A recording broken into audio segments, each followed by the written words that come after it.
show me those questions you typed out earlier. I didn't type these out. Oh. I didn't type these out. Okay. That was me. I typed this out Yeah. Oh, well done. earlier today. Right. That's okay. I think I can answer him. Live responses. That's what we like. Yeah, that's not We don't do preparation. No prep. No. Not allowed. I'll do my best. Everyone ready? Yeah. Let's do it. Yep. Let's go. Let's go. Right. 3, 2, 1. Welcome, dear listeners. This is episode 108 of the Devon Dice podcast, recorded on the 15th of October, 2023.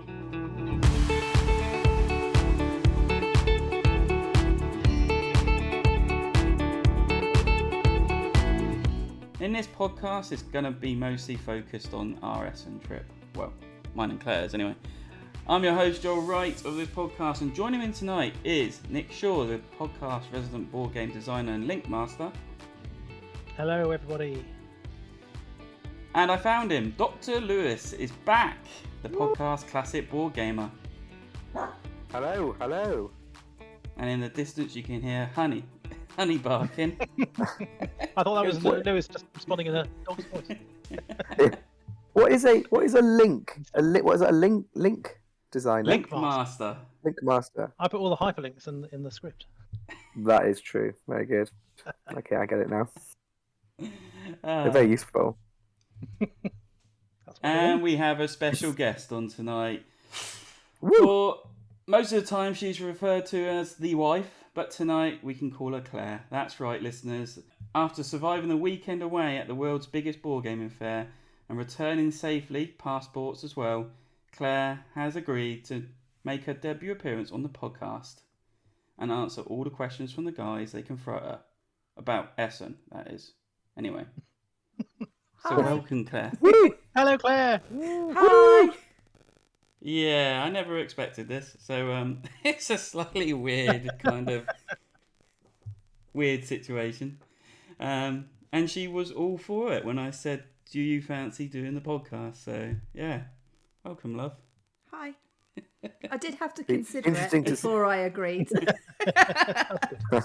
Just coerce him into it. It'll be interesting to see the viewpoints of Essen from a dragged along, long-suffering wife. That's It's a unique perspective. yeah. Look at him go. I'm just watching Nick's what's they called? I'm doing my link job. Cursor. That's what I'm watching. He's just cursing, It's going on. mental. It's crazy. And he As much as I talks have as to do well. it So. before Joel gets to discussing this point, I have to have all the links in, otherwise we don't know what we're talking about. Anyway, I Checking don't think the punctuation. It's World Wonders. I think it's World Wonders, maybe. Yeah, it is. It is. Anyway, right. Episode 8. So, yes, me and Claire have returned from Essen, Germany, of the Spiel Fair. And it was a very uneventful trip, wasn't it, love? Yeah.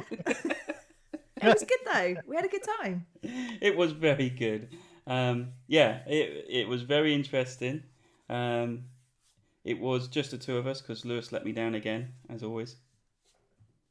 Can I just say, just to ask the question, I would like to compare to see if this trip was quite as good as the UK Games Expo. Did you stay in a crack den? No. Absolutely Well, not. exactly. Rubbish then. Rubbish. Why bother going? If there's not a crack whore or two screaming down at the walls in the middle of the night and blood running through the carpets, No. it's not worth going to. And you're not worth it, yeah. Yeah. But to be fair, Claire did organise half the hotel, or even over half the hotels to stay at. So yeah, we weren't going to be staying in any crack dens. So yeah, we basically had a 5-day weekend. Wednesday, Nice. Friday, 6. 6, yeah. 6. So just because we had the time off, we had to stay at Dusseldorf on Wednesday night, just to it broke up the journey a bit, and that was a bit fun. We got there later than expected, and Very late. I spent an hour trying to find somewhere to park the car, but yeah, it was all right. Actually, a nice hotel, and then we had probably one of the best burgers I've ever had from down the road. That was a good burger. Yeah. Yeah, It took us long enough to find it. We walked around in this massive circle, going, there must be somewhere to eat round here, and then ended up pretty much right back at the hotel again. Yeah. Just the other side of it. I mean, there was restaurants either side of our hotel, but by the time I finally found somewhere to park, they were all shutting up. They all shut about 9 o'clock. And so, yeah, we were just like, oh, let's walk. And said, let's try and find a McDonald's or something. Walked around in a circle, pretty much got back to the hotel when I found a burger bar. And I said, I'm just buying from here. I just need to eat. And it was actually a pretty good burger. It was really good. So yeah, we done that. Then went straight to Essen for the Thursday morning. And got there pretty early. Because I got my timings all wrong. I thought the doors were opening at 9, but every day they were opening at 10. So it was all right. It was fine, wasn't it? It was like, oh, it's not that busy. Yeah, I think we arrived. We got into Hall 7, which was like it was theirs, but they weren't using it for anything. It was just empty. Just a holding hall, yeah. wasn't it, really? And then there was like several doors, and there was a few people crowded by the doors. And I thought, oh, it's not that busy actually. It's not bad. 10 to 9, doors are about to open. It should be all right. It goes past 9 o'clock, and it's like, why is the doors not opened? And oh yeah, don't open until 10 o'clock. And then by the time it was like 10 to 10, the hall was rammed, wasn't it? It was. Well, it was compared to the rest of the week. The weekend it wasn't though. So, it was But we actually met a lovely guy.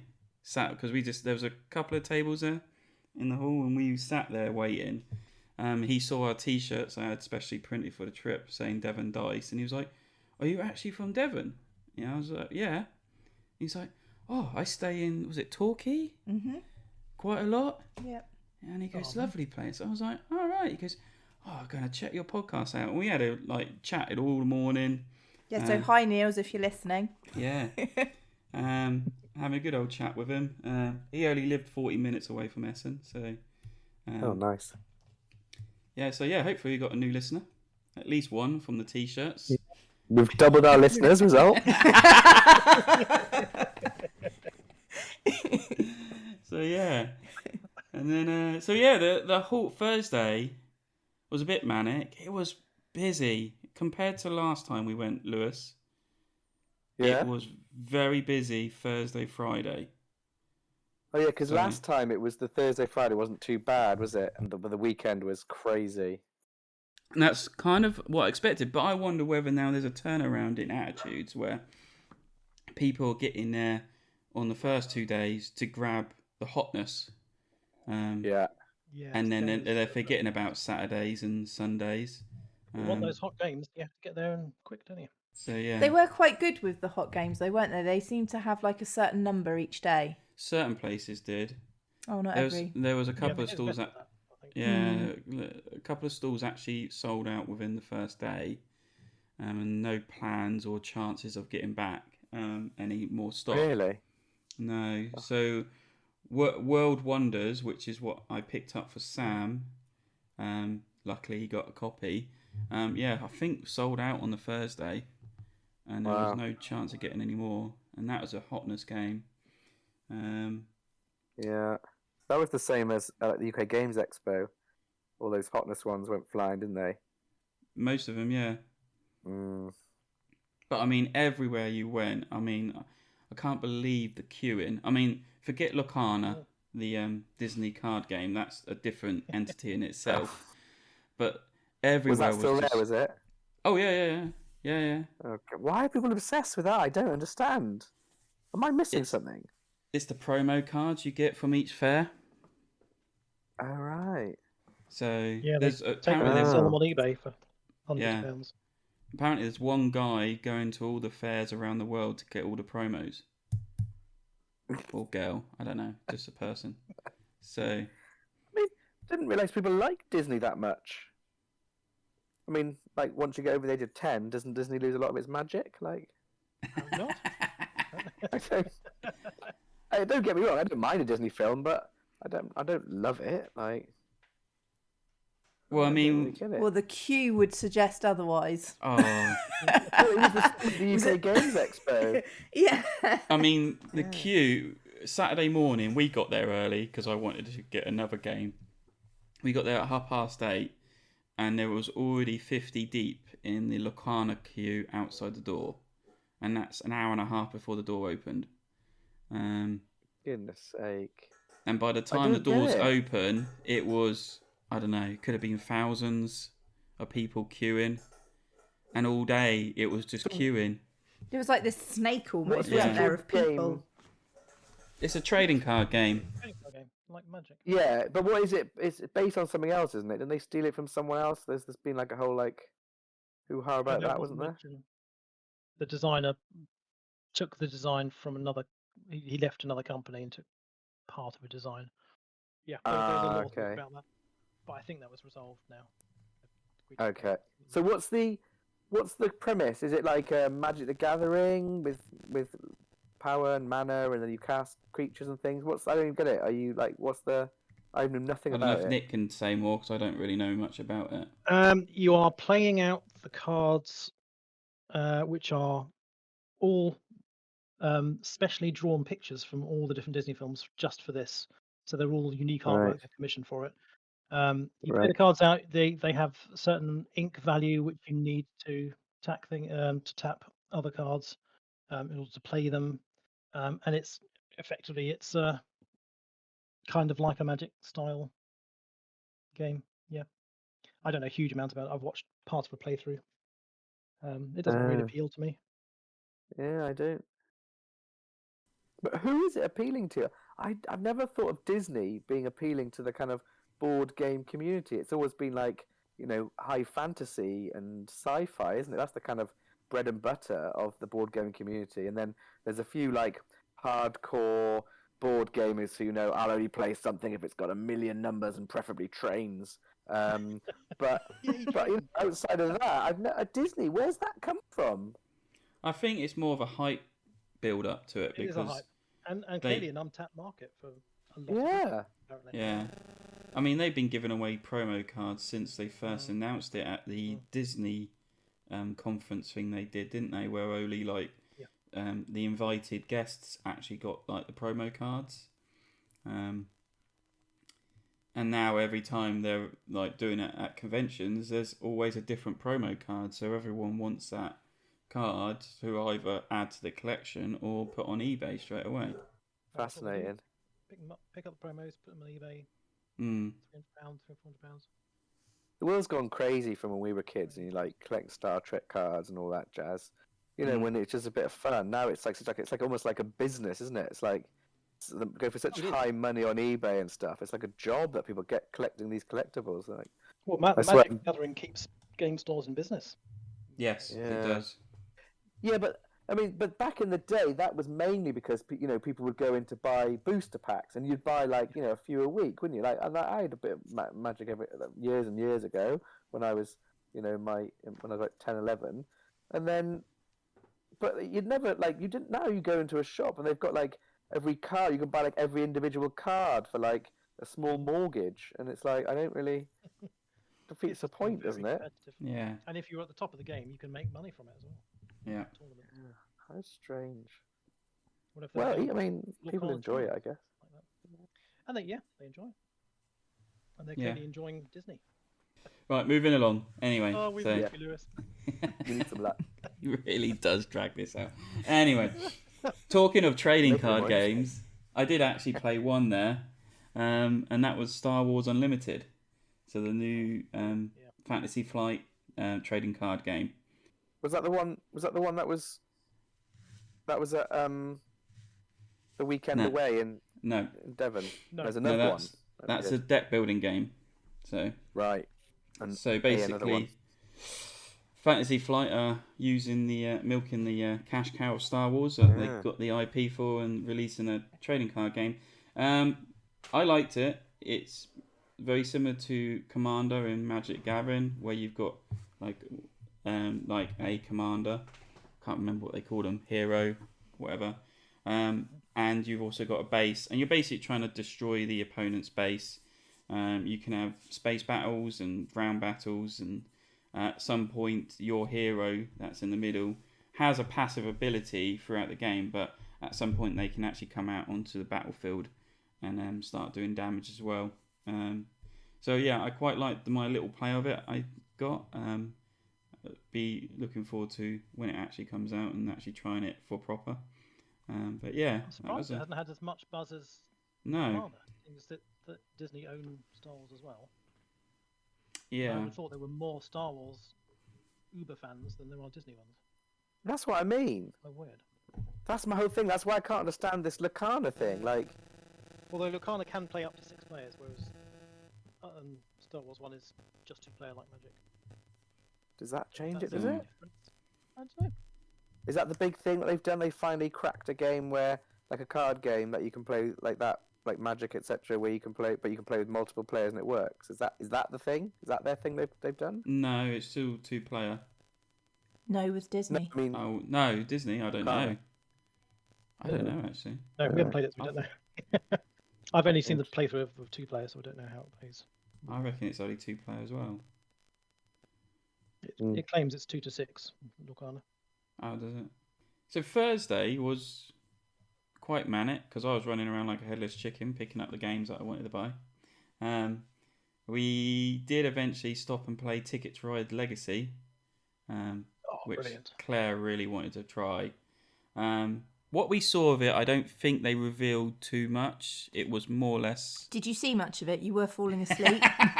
I was very tired by this point. It was, I don't know, like 3 o'clock in the afternoon or something, and we'd had such a long day travelling the day before. He was just like, you could just see him just every now and again, his little head Nodding was nodding. I was really tired. So yeah, but I mean, I saw most of it, but it kind of felt like that point of, I think they held back quite a bit of information of what would carry on, what legacy would happen. It was more or less playing Ticket to Ride, but on a small version because you haven't got all the map yet. And there was there was a bit in it. They like one of the first rules was if you build the same color train on the same color track, of your color. So if you build on the track of your color, you get extra points for doing that. Which was like Tom Vassell pointed out, saying it's really annoying because every time I've taught Ticket to Ride, I've had to explain to new players you don't need to play on your colour. Yeah. And now Days of Wonder have introduced this rule, which is now really annoying because now it's like, you building your colour, you get extra points. So, but just in this game, not the other games. Yeah, it doesn't do with season. So yeah, but I'm really interested in it. So you enjoyed playing? It was a good introduction to it, definitely. I was really excited to find out. Made you want to find out more. Yeah, definitely. Yeah, it was good. And the people running the stand and everything were good. They'd made a train, hadn't they? And they were pulling the train along through Hall 6 every now and again. Good. Yeah, it was great. And Matt Lee like steam coming out of it, and yeah.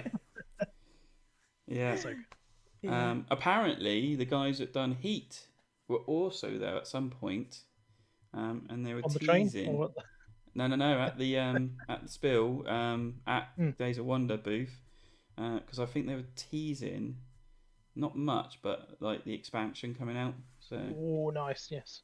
But I didn't know that until after the show.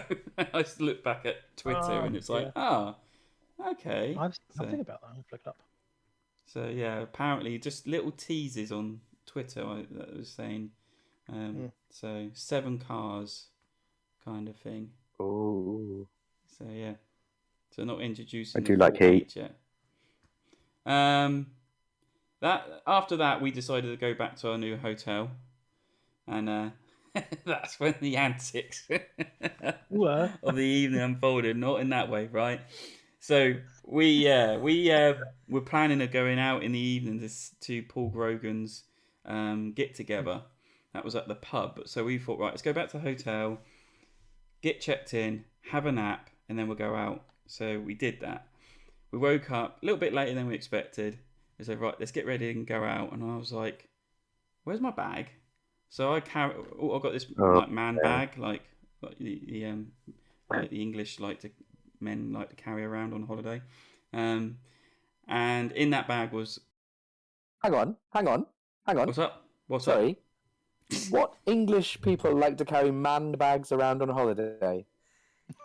Me. Joe. Yeah, very handy. Yeah, exactly. You're saying it like it's a casual, normal thing to have a man bag. Where's yours, Lewis? Huh? Yeah. That's not a real thing, Joel. That is a thing that you do. You and Joey from Friends. Anyway, so I had this man bag. It had passports in, wallet, money, headphones, things like that. Yeah, I couldn't find it. We were like, well, is it in the car? Did I take it off in the car and not bring it up? Went down to the car, checked the car, couldn't find it in there. Went back to the hotel room, moved stuff around, couldn't find it. And I was like, I've left it at the show. Because I actually took it off when we were playing Ticket to Ride and put it on the floor. And then I looked down at the floor at one point and said, I need to remember picking that up. And then I can't remember much after that. Just leaving the hall. That is the problem with man bags. So, yeah, I was a little bit distraught because everything had gone. And I thought... and I was just a little bit worried that because no one had contacted me, because all my data, stuff's in there. It's like, why has no one tried to get hold of us kind of thing? It's all there. I even had, Devon Dice, homemade business cards in there. And then we tried to go for dinner, and I didn't eat because I was beating myself up all night. And then we said, right, we're going to get up early in the morning and go back to the show early and try and ask, see if it's been handed in, make sure it's that before we do anything else. So we're getting ready. We got up early, and then I was putting clothes into the bag, my big bag that I had with me.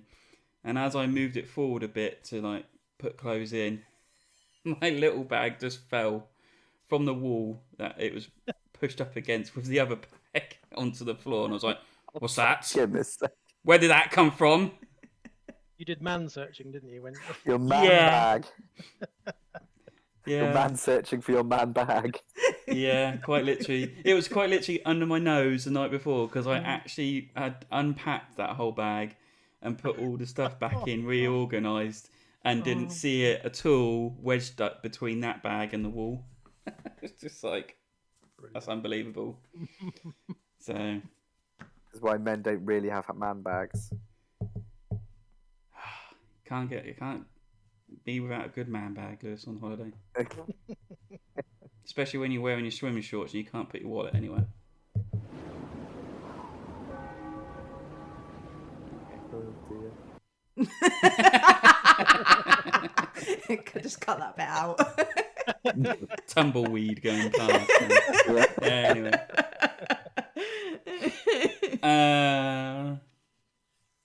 So Friday. What do we do Friday? Well, we got there later on Friday in the end because you decided that I deserved to have breakfast before we left.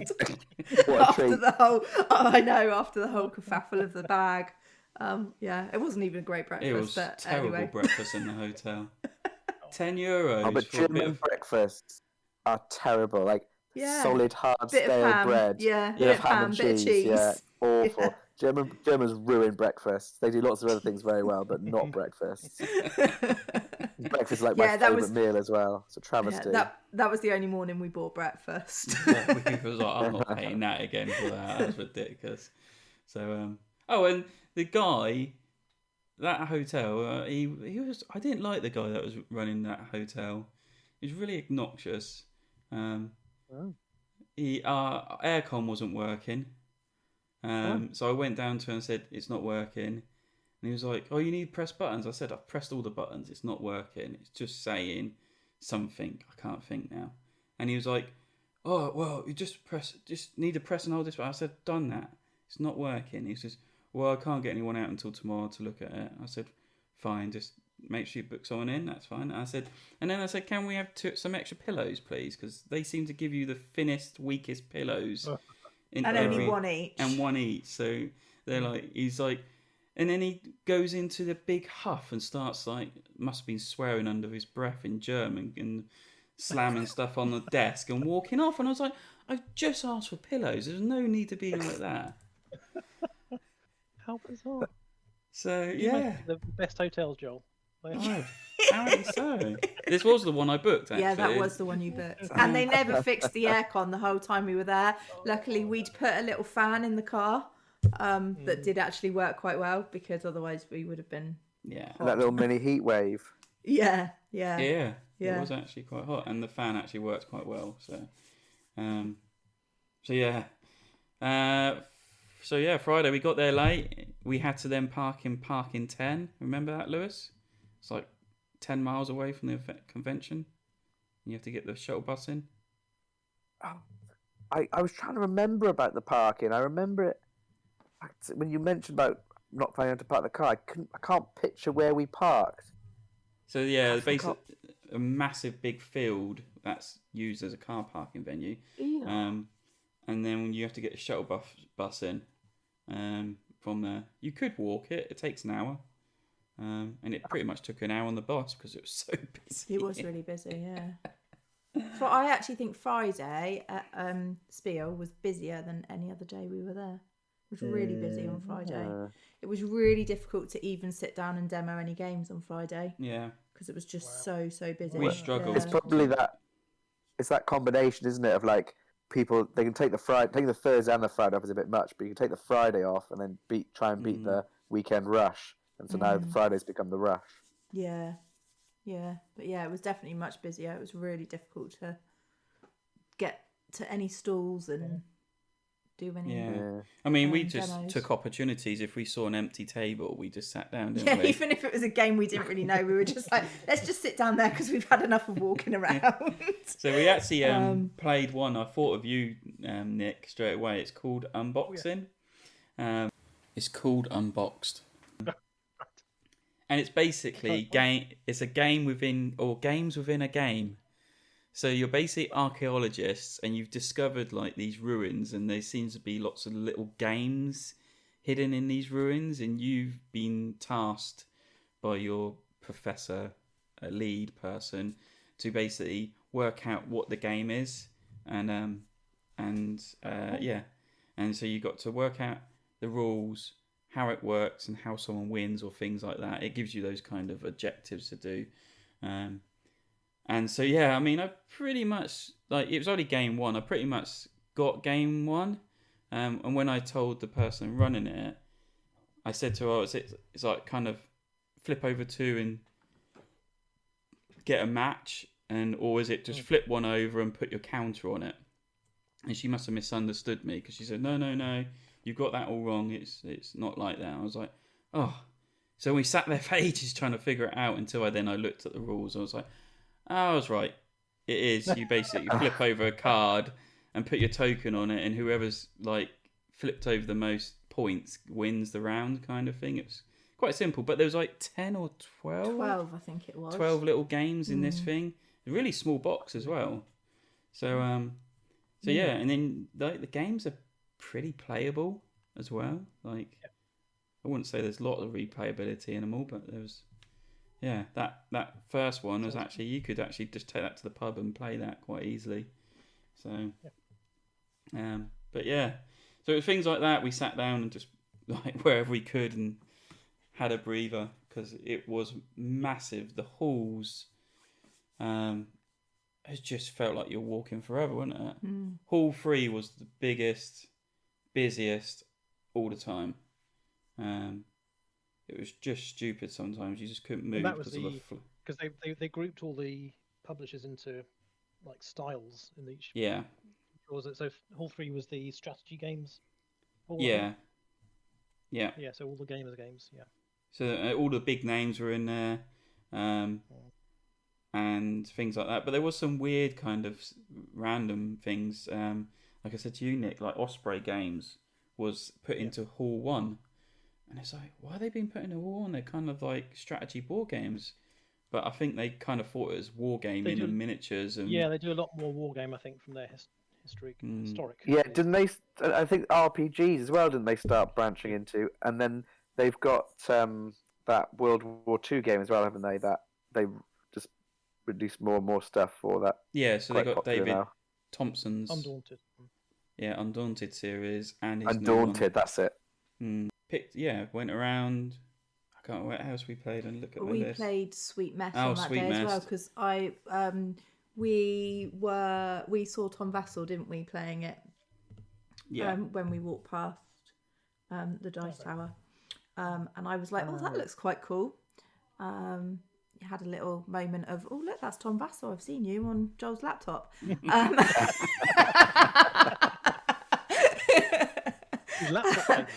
Yeah, exactly. You know, I've no idea who anyone else gaming wise is particularly, but I did recognise Tom Vassell.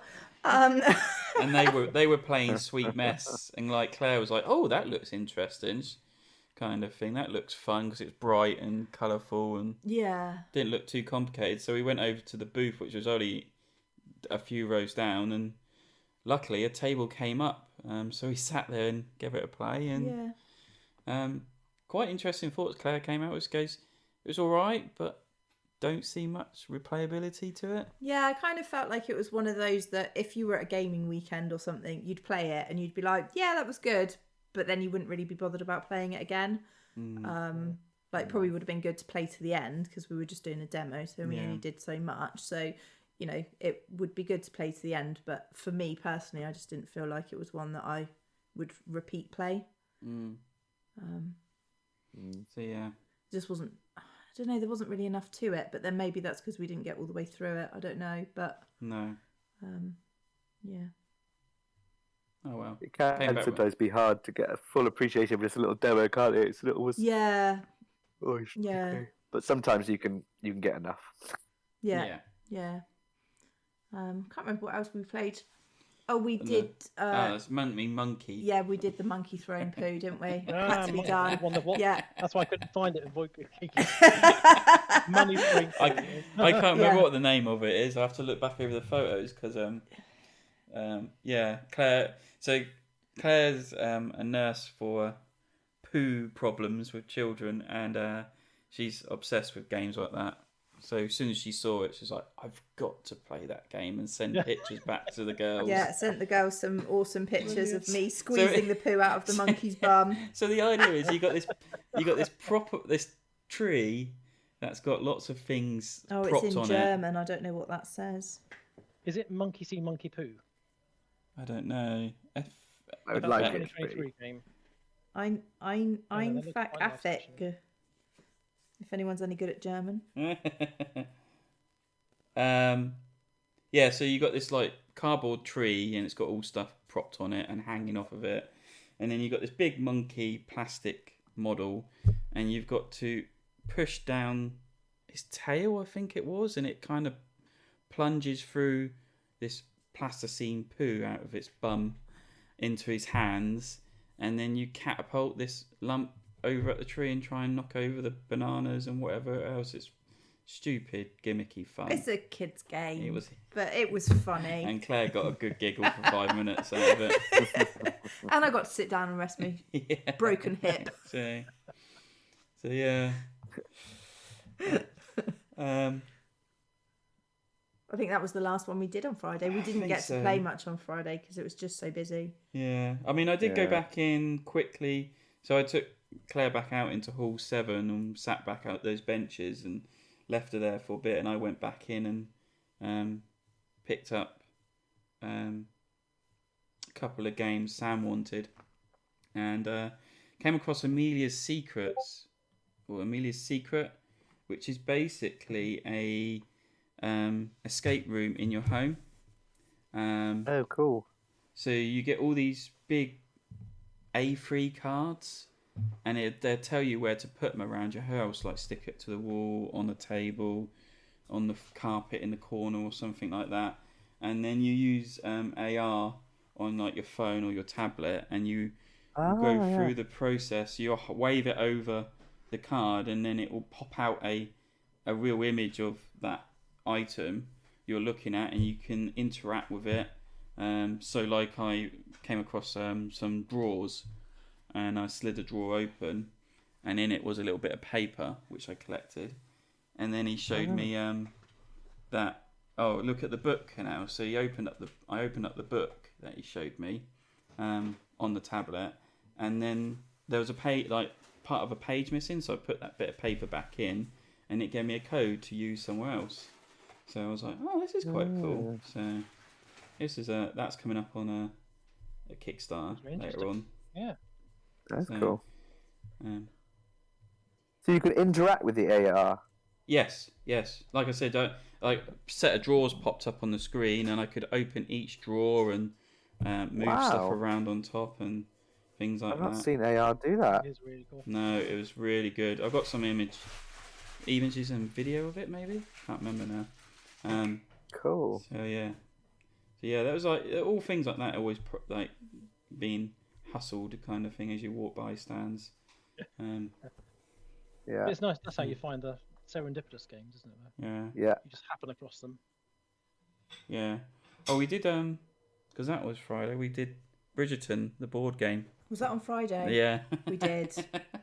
So my wife's loves a good period drama, and so yeah, Bridgeton, the board game, was there. And does it include the stairs scene? No. Don't. Lewis, are you a secret Bridgeton fan? No comment. On my lonely typos, I have the right for no comment. So it was the poshest gaming table we sat at. They had it all like really themed around Bridgeton, so even the table and the chairs were themed around it and everything. Oh, brilliant. The actual game did follow kind of that Bridgeton story of, you know, like women trying to find husbands and kind of pushing each other aside to fight for the best husband with the most kind of highest ranking and things like that. So it followed that sort of storyline, and then they had like cards that had Lady Whistledown on there with sort of different comments that then changed what happened during that ball and things like that. So from that point of view, it was quite good, but it didn't really hold my interest personally as a gamer. It wasn't one that I was worried about playing all the way to the end, in all honesty. The theme was good. The theme was good, but the gaming was, just bored. I got bored and walked off halfway through. He did. Just I was like, I'm done. Doing a demo. Bloody hell. I was waiting for it to get a bit better, you know, when you're like, well, I'll just do another one just in case. And then, it didn't. No. Which was a shame, but so yeah, it wasn't one that we were interested in getting. But I did. Oh, while we were playing that was funny. The guys doing Waterfall theme park. Oh yeah. They were like 3 guys dressed up as ducks. I don't know if I put the video up. Dressed up as ducks, carrying this big hook, and there was a guy on this like the ice cream cycle cart thing. Behind them, and they're basically trying to grab like public as they're walking past to take the fishing hook, and if someone agreed to do it, then they just ran around in circles making whack whack whack whack whack whack whack the sounds as they did, and then this person's got to try and hook them because they got little like big hooks on top of their heads, as like that theme park ride or theme park fair thing. It was just hilarious. It was so funny watching them.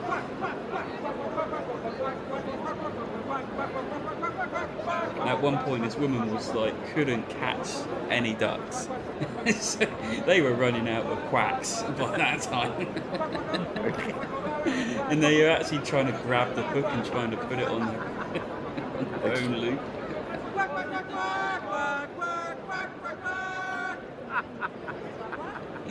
So yeah, that brightened up my Bridgeton play, and then I actually went over to the Ticket to Ride stand where they were selling the games, because I was actually quite surprised how many more they were getting in, because there was queues every day for it. And then I went over, and then oh lovely, I went over and there was like pile of French copies, pile of German copies in Ticket to Ride Legacy. And then there was this one solitary English version on the floor. I was like, is that for sale? To the one, she goes, yeah. I was like, you got any more copies? She's like, no, this is the last one. I was like, all right. Looked at the queue and I was like, oh, it's 10 deep. Okay, so I stood up, queued for it, and got there and picked up the last Ticket to Ride English version of it. So Nice. Oh. Well played. So yeah. So Claire was quite excited about it. And I said, oh no, you're not playing this, I'm selling it on eBay.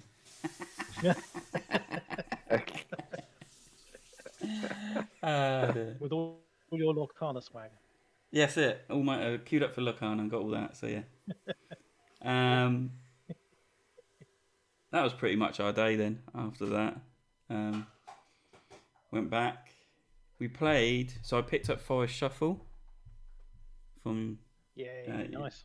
from there and taught it to Claire. We actually played that a couple of times. We played that.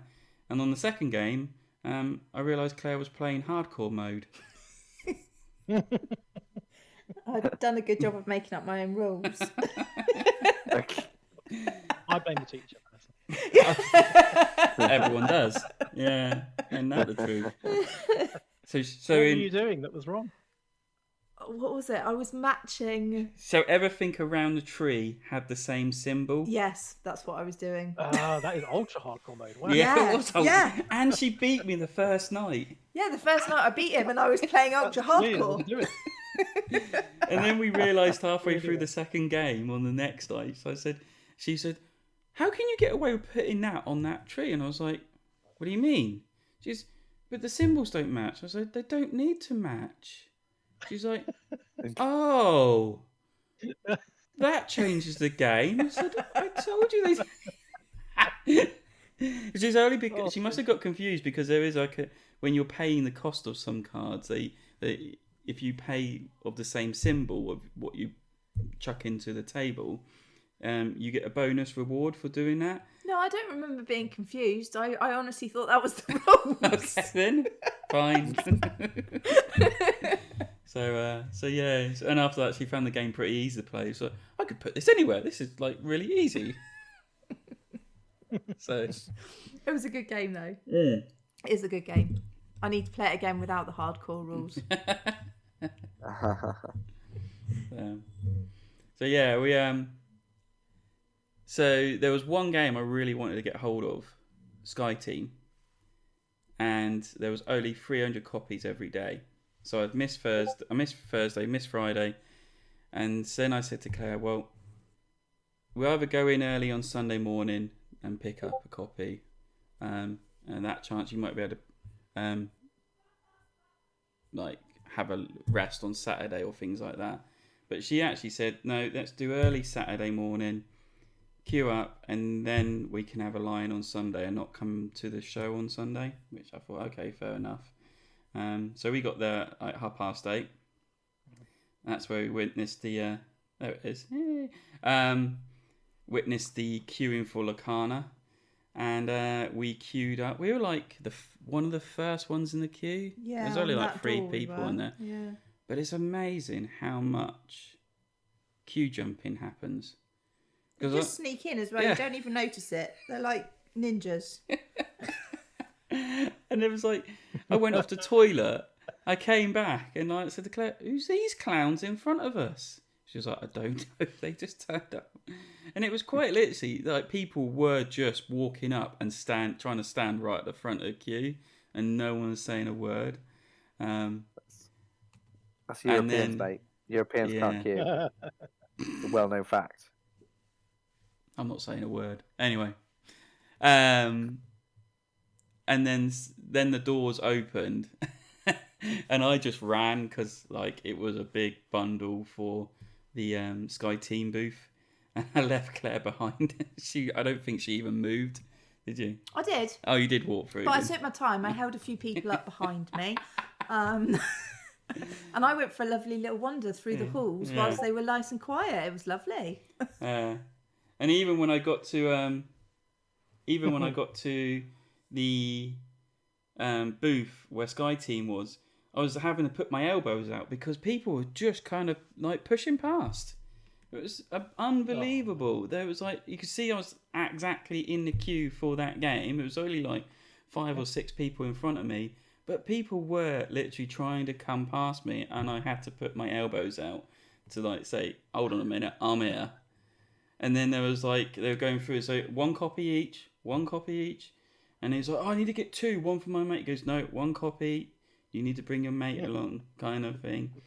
So then he was trying to call his mate up to come into queue. But, I mean, there was no problem. I was like, as I said, I was like 10th person there picking up a copy, and they had 300 each morning. So, but yeah.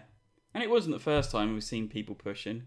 But yeah. And after I'd done that, it was like pretty much easy going, mosey around the halls, bumped into the Whose Turn It Is podcast people, and had a good chat with them. I bumped into them quite a few times over the weekend, but we bumped into them at this point. 2 of them like not knowing what to do. I said, well, I'm actually going to head over to this booth if you fancy like joining in. And they were like, yeah, that sounds great. So they came with Becky and Rob, weren't we? Yeah, Becky and Rob from there. And we went. I wanted to go to the gay sauna booth, and just, I don't know. I wasn't even expecting to play it. I just wanted to go and see the game, meet the people, and we got there. Like they were all up for it. They knew where we were going because I told them. And yeah, we got there, and just as we got there, a table came free, and they were like the guys, like all vest tops on, skinny shorts. They were really hamming it up for the booth.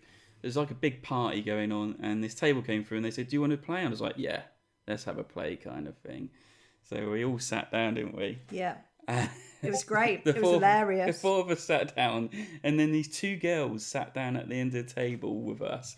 And as he starts going through the rules, you're just watching their faces. Well, their faces were I don't think they quite knew what they were getting themselves they into. Didn't realise that. They looked a little bit scared.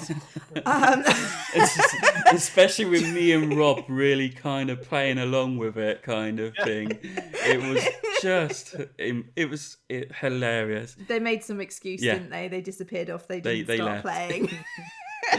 But he basically said this is a dungeon crawler game, but instead of like fighting monsters, you're finding guys to hook up with and trying to see if you're compatible and things like that.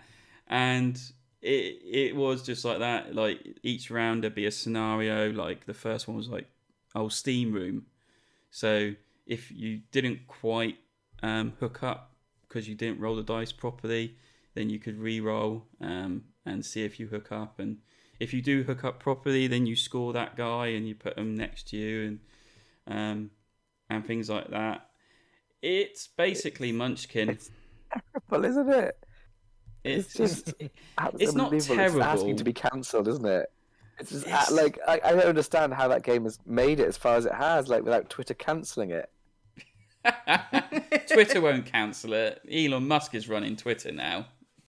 Yeah, well, we had a blast, didn't we? It was hilarious. It was so fun. They were so good. The guys that the designer had like used himself and his mates on the cards as well, hadn't they? They were on there. Yeah. They were just like they were playing along with it as well. So you got there and they gave you a towel. Yeah. Said that you had to sit on the towel, you know, don't want to burn your bum and you might need it to wipe something off and all of those kind of things. So they were really playing along with it. It was like fully themed right from the beginning. It was hilarious. We didn't stop laughing all the way through. Yeah. It was funny. I mean, Lewis, you can look through the Essen tab we've got on Discord and you can see all the pictures. I saw the... Yeah, you've seen it all, have you? Yeah, I've seen the picture of you, yeah. So it was one of the best experiences. It was one of those we all came away saying it was a great laugh, good fun, but we... Well, the expansion that's due to come out... It was out. It's out, is it? Okay, there you go. It's out. It's called Towels Off. So all the cards that were in the main game, the men are covered up by towels, but this expansion takes away that aspect. I just find it fascinating. I just like it's crazy. Anyway, I'm sure people had a good time. We weren't really thinking about those things when we played it, were we? We were just having a laugh. Yeah. It was just a good laugh. They did that. I mean, like even Rob couldn't stop talking about it. Everyone was quite worried about him, how much he was talking about it afterwards. So we left that. We'd done a few things after that, but we were pretty much leaving the halls around about 3:00 every day, weren't we? And we never went back on Sunday. So, and there's still some things like I missed this, I missed that actually. But yeah, that was that. We went and had meal with the other podcast lot, didn't we? Went for pizza. Went for pizza, a very hot pizza I had. Joel was crying from the spice. It was that bad. It was really hot. Yeah, I was halfway through a conversation and taking my first bite of the pizza, and I was like, oh wow, that's hot. And then we went back to their hotel and played games, or a couple of games. What was it? Shitty Choices, I think it was called. It's basically Would You Rather, but really awkward like situations, which was hilarious playing with them. Well, some of you had quite a few beers by that point too. So, we had, and it had a voting system as well on it, which is a bit weird. Like whoever's asking the question then would have to kind of think which way the vote would go, or would everyone vote on the same thing, kind of thing. And if you got it right, then you get that card to score. So it was fun for the evening, wasn't it? Yeah.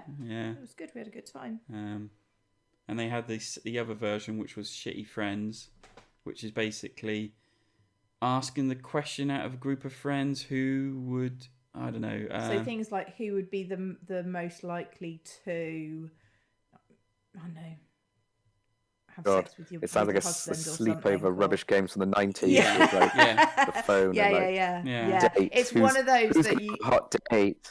Yeah, you'd have to like really play with the right people, because otherwise you could seriously all end up falling out. But it could also be one of those that someone would be always voted. Oh, it's this person. Oh, it's that person. Oh, it's this person.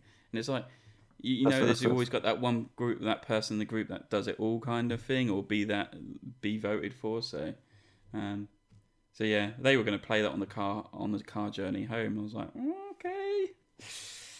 I'll leave that to you lot then. So yeah, they didn't say in their podcast if they played that or no, not. They actually, didn't. Did they? No. Maybe they didn't. So, but yeah. That was it, game-wise, really? Yeah. As I said, we didn't go back Sunday. We stayed an extra night because we travelled to Dunkirk and stayed at Dunkirk for the extra night. Oh, cool.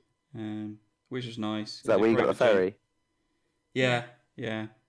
So we stayed in a lovely hotel and organised by Claire, of course, because if it wouldn't have been lovely if I organised it. Yeah. Apparently. And Did then you go to the beach? Back. Yeah. We were right on the beach. The hotel was literally on the beach. So yeah. We went to a museum as well, didn't we, while we were there? We had a couple of museums actually. But... Cool. Nick's got some questions to ask Claire, which kind of worried about a couple of them. But anyway. The answer is very small. Essen wasn't that small.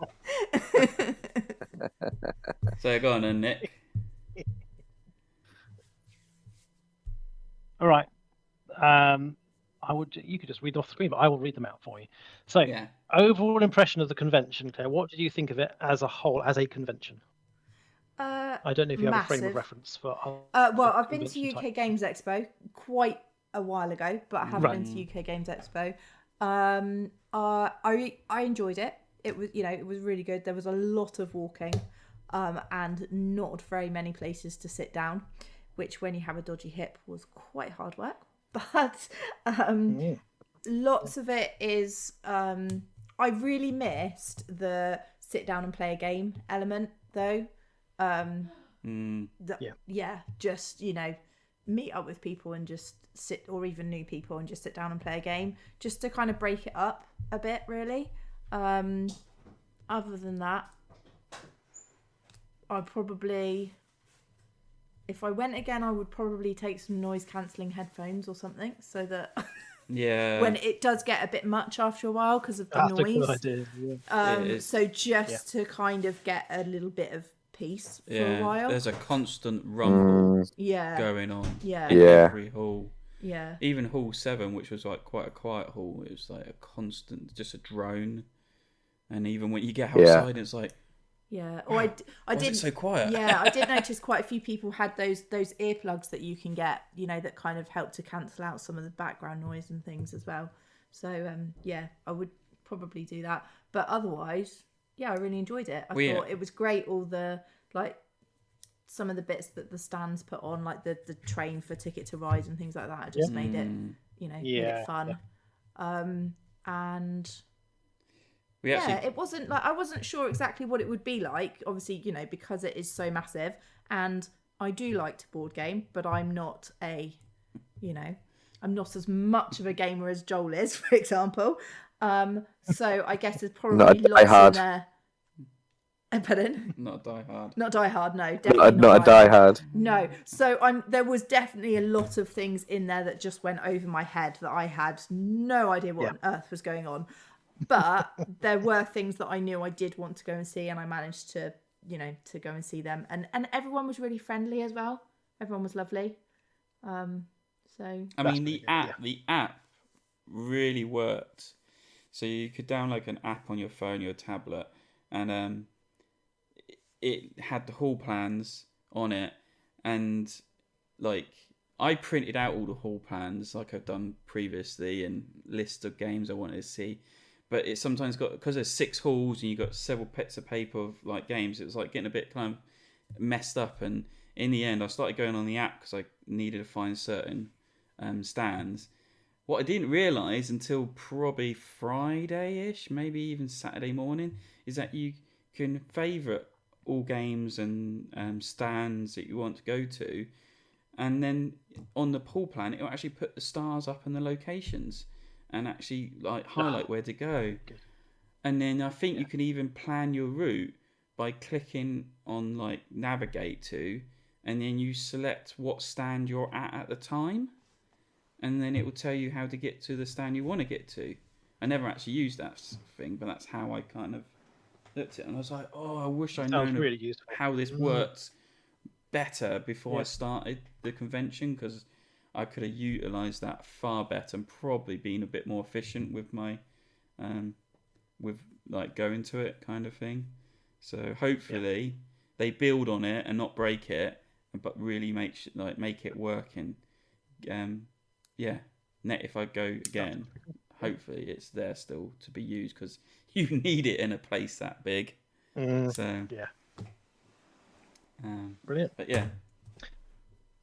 So the next question is, what was your best gaming experience, Claire, at the show?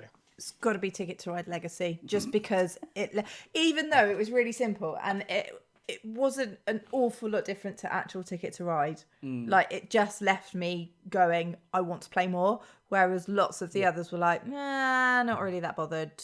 Yeah, but that one is, And other than that, it's probably got to be Gay Sauna, just because of the amount of times we laughed.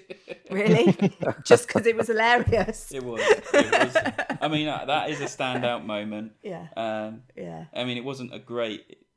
Like I said, it's just Munchkin in a different towel, basically.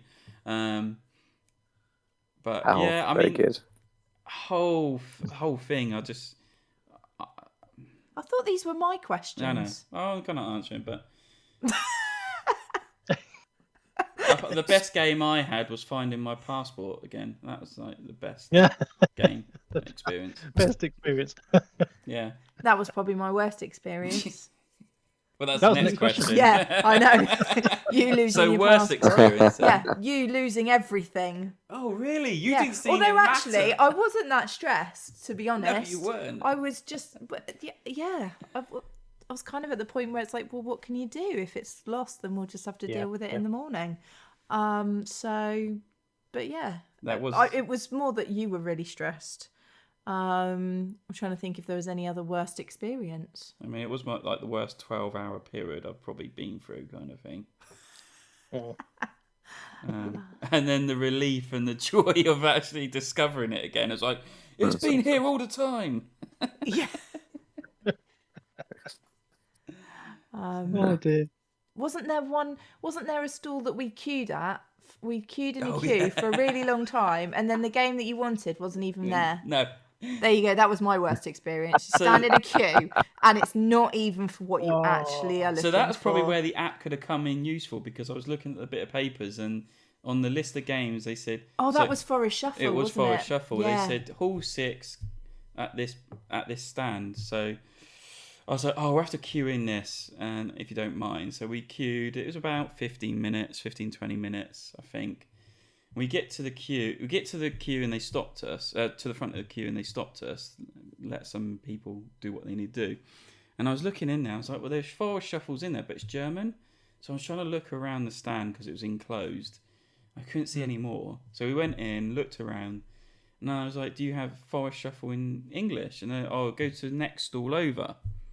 All right, so I went to the next stall over, queued for another 5 minutes, and I was like, you got English version of Shuffles? No, you need to go Hall 3 into that. I was like, what? It was completely separate, wasn't it, from the German version? So then we walked all the way to from Hall 6 to Hall 3, and finally found where they were selling it was really hidden, and walked straight in and picked up a copy, and didn't even need a queue.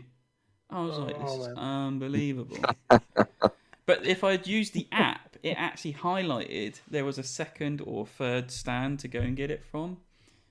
So yeah, that was like when I realised, so paper is not really working like this. So, but yeah, that was annoying. We wasted that time queuing for nothing. For nothing. So, my penultimate question is, what was the best non-gaming thing you saw at the show? Oh, well, so it's got to be either the food or what's this table called? The Megan tables? Yeah. Oh, Geek and Son. Yeah, Geek and Son. Yeah. We went over to Geek and Son, and they've got a plan for bringing out more accessories for the Megan table that they put on Kickstarter. They're going to put another Kickstarter up for the accessories and things. They had some amazing things, didn't they? I mean, I even tried... Don't think we can afford to go on holiday next year. I think it's going to be accessories for the table. Those accessories are more expensive than the table, if I remember correctly. Yeah. They would have been a bankruptcy.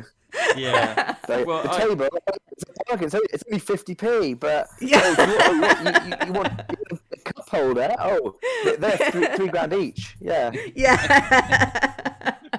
More or less. Yeah. Yeah, but yeah, that bit was good. But the food, probably we had the best coffee from this barista guy, didn't we? So he had this like converted, I don't even know what it was like a tiny little camper van, like not a very high camper van, and he'd done it all up from scratch himself and turned it into this, coffee van basically. And the coffee was amazing. The best. Yeah, but then I don't know if that's because we've had crap coffee since we've left. Yeah, we had, exactly. Yeah, we had awful coffee everywhere else. It's probably rude. Yeah, it was really nice, and it wasn't expensive. Like quite a lot of the food at Essen was expensive. Yeah. I think I paid €4 for a bottle of water. Yeah, you did. Yeah. Whereas this was like €3 or €3.50 or something, like kind of fairly typical coffee price, and a good amount. It wasn't a tiny cup, and it was lovely. And then I also tried my very first bubble tea, which was interesting. Yeah. Well, yeah, I mean, I got a bubble coffee, and the bubbles in it were chewy and nasty, and I was like, this can't be good for you. And then Claire queued up for a proper bubble tea from a different place, different stall, wasn't it? And Yeah, she starts drinking. It's like, oh, the flavour's all right. And then she started having some of the actual bubbles. And they were peach flavour, and they just like pop in your mouth. And they were really actually weird. pretty awesome. So, yeah. So, yeah, I think that's probably my... And you had some more of those spirally potatoes. So they were the best things about Essen when I went. I was a bit disappointed with mine, actually, Lewis. They put too much salt on. It was so salty. Oh, no, they're super salty. That's the best part. No, I couldn't eat all of it. It was too salty. It was sickly. It was better at the bottom. She hadn't put as much salt on the bottom. But yeah, no, I didn't. I was a bit disappointed, I have to say. Lewis, she really oversold it. I mean, when I ordered it, really, she stood there quite literally with the shaker pouring over. She might as well have taken the lid off the shaker and just tipped it over the thing, because that's how much she was putting on it. And then I was like, okay, that's quite a lot. No, okay, I'll see. Let's see where it goes. And I started eating. I was like, yeah, it's a bit salty. But as we started getting through, I was like, nah, really, I can't eat any more of this. This is disgusting. So I think we just had a badly made one, which was disappointing. Because I said to Claire, that is a shame because they were lush. Yeah, Joel really bigged it up, and then I was, it was disappointing. I do all the time.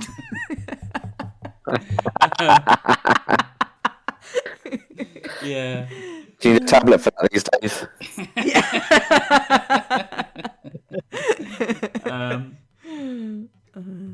So yeah, that was it. I think. So my last question. I have to ask my last question now. Go on then. So Claire, now you know how much board games cost these days. Will you be confiscating all of Joel's bank cards? Absolutely. Oh wait, hang on.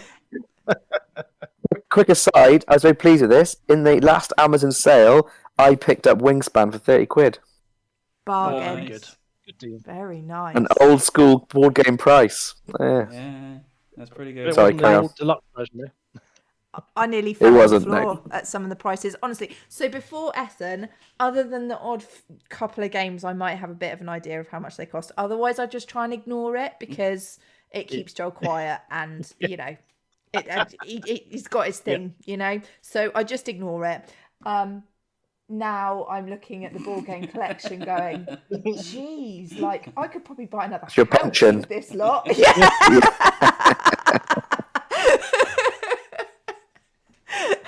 So yeah, I might start sneaking them out every now and again. And yeah, so if anyone's got any, for a great profit. Yeah, absolutely. If anyone knows good places to sell games, let me know and how to do it. I might have to start. I could do with some more money. She is quite literally looking at my collection now. I am. I'm just lining up which ones I know have not moved off the shelves for a while. Yeah. So for reference, the games I did get, as I said, I got Sky Team, Evacuation. I did pick up Zoo Tycoon, the board game, deluxe version. Nice. I think that's when Claire Stoney realised how much. Yes. Because I walked over, I said, "Are you selling this game?" She said, "Yeah." So you got English copies? She goes, "Depends what copy you would like." I said, "Do you have the deluxe version?" "Yes." "Okay, stick it on the credit card. There we go." Kind of thing. And I'm sure she said it was much higher. When I looked back at the credit card bill, I was like, "Oh, that's actually not as much as I thought it was." So, win-win on that. How much was it? 100 quid, which is pretty much the same as a Kickstarter. And then they would have had to pay shipping, I think. So it was less than that. Yeah, it was around about. This is why I don't do Kickstarter anymore. You can always find the same things when you go looking. Yeah. Among Cultists was probably my biggest purchase by like €5. Because I got the whole bundle, of course. So yeah. Nucleum I came away with. Forest Shuffle, of course. And that's just what was on my top 10. What else get? Planto Nubo. I think that's how you say it. Yeah. Shipyard. and then a couple of little games. Evacuation? Yeah, got that. Got that one. Odd Shop, which I thought looked quite cool. Jurassic Park Diggers, and then Western Legends Showdown, which is a little 2-player card game. So, yeah, that's what I came back with, I believe. Oh, a side quest nemesis. I wrote it all down here. So yeah, that's basically big haul. Compared to Whose Turn Is It Anyway podcast. I think you bought back as much as all of them, didn't you? Yeah, probably more still. Yeah, combined. And you did bring back copies. Same as when I went with you last time. Sorry? Yeah. You brought back stuff for other people too. It wasn't just all for you. Yeah, well, that was all. Oh, and Ticket to Ride Legacy. Yeah, got that as well. So that's okay. That was my game. We'll class that as mine. That was my haul. Yeah. One. So you can get the profit from eBay as well. Yeah.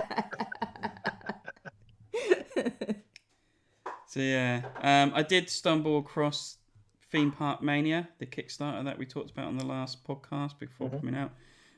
It looked really good. I had a good chat with the guy who designed it. He had the most nicest business cards of any of the stands. They were really fancy, but he works in publishing, like kind of business. So it was like, he does it all. What was interesting is Spielbox magazine is actually doing a Kickstarter right now for doing English versions of the magazine. So, I mean, they've always done English versions, but I think you can get these in a subscription now, can't you? There's probably a discount on getting it on Kickstarter. So yeah, that was it. I mean, there's so much more, but time is pushing on, and Lewis needs to leave. So I think we will call it a night, and maybe come back to it on the next one. Hopefully Sam will be around. Sure, there's plenty more weekends. Indeed. Definitely. So yeah. So I think we'll wrap this up. Nothing else. Oh, one big news thing coming out. Lewis might be interested unless he got the email. The North Devon Gaming Weekend is back, and it's going to be bigger and better than before. Well, apparently it's going to be a little bit bigger. So if you're interested in doing that, that is on the 23rd to the 25th of February next year. I got the email, and I've sent an email requesting for a reserve a room. Oh, you bringing the family this time, or is it just you? Well, I've requested a double room, and I think I might bring Reese. Okay. Fair enough. That's my thinking. Yeah, I think he'd like it. He loves games. Cool. But again, I'm just reserving the room for now. Yeah, that's what we've done. So if you're interested in that gaming weekend, you can come for just the weekend. I believe they've got weekend tickets going again, or you can reserve a room and get food and the whole weekend in your room price. So the Fox and Hound Hotel, if you're interested in that. That's about it. I'm just trying to think. So let's finish this up. Thank you for everyone that's joined me on the podcast. Claire, you want to say goodbye? See ya. And if you want to make a comment or something about the podcast, were you at Spiel this year? Let us know. Join us on our Discord pages or any other social media. You can find all the information about the show and where you can contact us in the show notes below. If you go along to the Discord page and join up there, you can actually see all my pictures and videos I've put up in the Spiel section that I've done. But thank you guys for turning up. Hope to see you soon. Thank you. Yeah, have a good one, everyone.